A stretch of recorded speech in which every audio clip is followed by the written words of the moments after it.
Hoy es viernes 22 de febrero. La iglesia celebra la fiesta de la cátedra de San Pedro Apóstol. Ahora, la cátedra quiere decir la silla donde se enseña. Y para nosotros es muy importante la enseñanza de Pedro.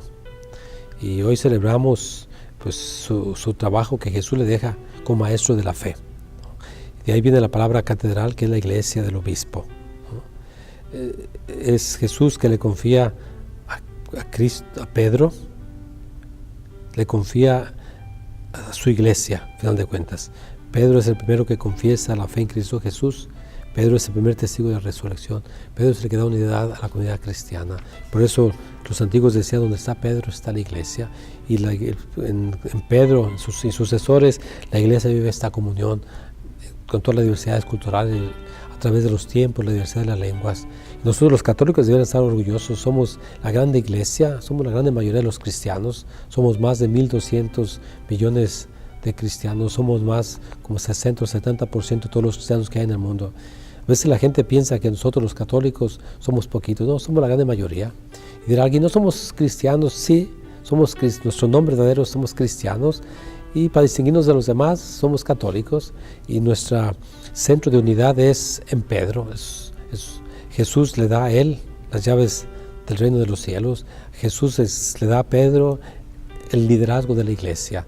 Según la mentalidad del tiempo de Jesús, los que tuvieran que haber sido líderes del grupo de seguidores de Jesús tendrían que haber sido los de su familia. Sin embargo, va a ser Pedro al final de cuentas. Donde está Pedro está la iglesia, ¿no? Y esto nos ha hecho que seamos una sola iglesia que camina por la historia, que camina por el tiempo, que camina por el espacio, siempre la unidad. Y nosotros tendremos que ser siempre bien unidos a la enseñanza de Pedro, al final de cuentas. Y en ese momento, Pedro es Francisco. Le hicieron al Papa la pregunta ahora en la Jornada Mundial de la Juventud en Panamá. Le dijeron que si él iría a Lisboa de aquí a 3 años para la siguiente Jornada Mundial de la Juventud. Y dijo, yo no sé si estaré, pero Pedro va a estar. Es decir, él, Francisco, puede que se muera, puede que renuncie, quién sabe, pero que el sucesor de Pedro, quien quiera que sea, va a estar, ahí va a estar. Tenemos que estar con Pedro.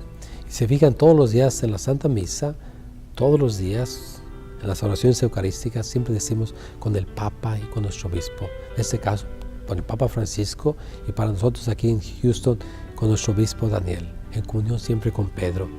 Y el Evangelio de hoy está tomado de San Mateo capítulo 16, versículos del 13 al 19. En aquel tiempo, cuando llegó Jesús a la región de Cesarea de Filipo, hizo esta pregunta a sus discípulos: ¿quién dice la gente que es el Hijo del Hombre? Ellos le respondieron: unos dicen que es Juan el Bautista, otros que Elías, otros que Jeremías o alguno de los profetas. Luego les preguntó: ¿y ustedes quién dicen que soy yo? Simón Pedro tomó la palabra y le dijo: tú eres el Mesías, el Hijo de Dios vivo. Jesús le dijo entonces: dichoso tú, Simón, hijo de Juan, porque esto no te lo ha revelado ningún hombre, sino mi Padre que está en los cielos. Yo te digo a ti que tú eres Pedro, y sobre esa piedra edificaré mi iglesia. Los poderes del infierno no prevalecerán sobre ella. Yo te daré las llaves del reino de los cielos. Todo lo que ates en la tierra quedará atado en el cielo, y todo lo que desates en la tierra quedará desatado en el cielo. Palabra del Señor. Este pasaje del Evangelio lo leímos ayer, pero en Marcos, en el capítulo 8, y allí hay algunas diferencias. Primero, Pedro, cuando dice quién es Jesús, dice, en Marcos dice tú eres el Mesías. Aquí Mateo dice tú eres el Mesías, el Hijo de Dios vivo. Añade el Hijo de Dios vivo. Ahora Mateo añade toda esta parte acerca de Pedro, ¿no? No te lo revelaron ni la carne ni la sangre, sino mi Padre que está en el cielo, y tú eres Pedro, y sobre esta piedra edificaré mi iglesia. Y la iglesia siempre ha considerado en esas palabras el primado de autoridad que le dio Jesús a Pedro entre los 12 discípulos. Y de hecho, Pedro es siempre el vocero, Pedro siempre va en primera persona. ¿A quién es el primero que llama? Es a Pedro. Lo vemos en el capítulo 1 de San Marcos, y en el capítulo 5 de San Lucas, que veíamos el domingo pasado, es Jesús que llama a Simón.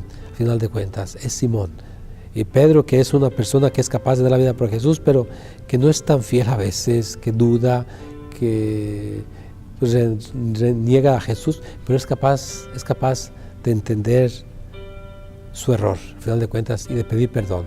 Es Pedro que el día de la resurrección, aquel que entra a la tumba, ¿no? y ve que no está ahí resucitado.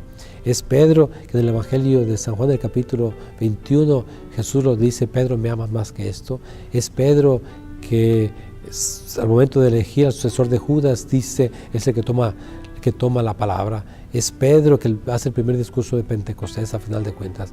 Es ese Pedro, fiel, pero que también es fiel. Y donde está Pedro está la iglesia. Y sería bueno contar esta historia, esta leyenda del Quo Vadis, ¿no? Que quiere decir: ¿dónde vas, Señor? Quo Vadis Domine, ¿dónde vas? Dice esta historia que Pedro estaba en Roma y se empieza la gran persecución de Nerón. Entonces yo creo que la lógica humana era de escaparse, de huir, de no exponerse a que lo martiricen inútilmente. Entonces Pedro está escapando y sale de las murallas de Roma y se encuentra con Jesús, y Pedro le dice a Jesús: Quo vadis Domine, ¿a dónde vas, Señor? De hecho hay una iglesia afuera de las murallas de Roma que se llama la iglesia del Quo Vadis, y Jesús le contesta: voy a Roma a morir por mis hermanos. Pedro entendió bien el mensaje, dice la leyenda, y regresa a Roma y murió mártir. La tradición dice que murió crucificado boca abajo, porque no se sintió capaz de ser crucificado como Cristo, su maestro, a quien él había negado. Y él está sepultado en una colina que se llamaba la colina Vaticana, que así se llama también hoy el Vaticano, y era fuera de las murallas de Roma, pasando el río Tiberiades, el río Tevere. Y allí, encima del lugar donde él fue martirizado y enterrado, se construyó una primera iglesia, Constantino, en el año 320-330, y después, a finales del 1400, se construyó la grande sobre esa basílica constantiniana se construyó la basílica actual. Es enorme, la basílica, la iglesia más grande de la cristiandad, la iglesia más bella. Y allí está Pedro. Hoy es la fiesta de la cátedra, donde con Pedro es su Pedro, con Pedro y bajo Pedro. Y donde, como el Papa, donde quiera que va, dice: he venido a confirmar a mis hermanos. Pidamos hoy de manera especial por nuestro Papa Francisco, que el Señor le conserve la vida, lo haga feliz en la tierra y no lo entregue en manos de sus enemigos. Y también mañana te invitamos aquí a la parroquia de San León Magno, a la misa de las 7 de la noche, que va a ser una misa para dar gracias por los 40 años de la primera misa en español que se celebró en esta parroquia. Hace 40 años los hispanos eran un grupo minúsculo y con muchas dificultades lograron que los padres paulistas que guiaban esta parroquia aceptaran hacer la primera misa en español. Y esa pequeña semilla, ¿no?, de mostaza pequeñita, hoy ha crecido grande. Pónganse a pensar, tenemos misa todos los días en español, y el fin de semana tenemos 6 misas en español. Una el sábado a las 7 y el domingo a las 8, 8:30, 1, 4 y 6. Entonces te esperamos mañana a las 7 de la noche para dar gracias al Señor. Dios te bendiga hoy y siempre. Amén.